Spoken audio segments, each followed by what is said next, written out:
మీ తల్లిని తండ్రిని ఏం చేయాలి? సన్మానించాలి. చదువుకొని ఉద్యోగాలు బయట దేశాల్లో సంపాదించి తల్లిదండ్రుల కోసం ఓల్డేజ్ హోమ్స్, వృద్ధాశ్రమాలలో వారికి చోటు కల్పించి వెళ్ళిపోవడం కాదు. వృద్ధాప్యంలో కూడా నీ తల్లిదండ్రులను ప్రేమతో చూసుకునే మర్యాద, సభ్యత, సంస్కారం నీకు ఉండాలి. ఆ తల్లిదండ్రులు నీ మంచి కోసం చెప్పే మంచి మాటలు నీకు ఎక్కాలి.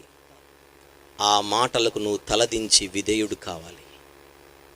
ఇవన్నీ ఎవరిలో కనపడుతున్నాయి చరిత్రలో? రేకాబీయులకు.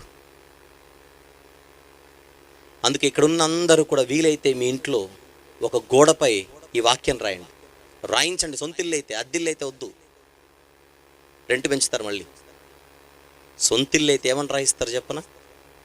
పిల్లలారా, మీరు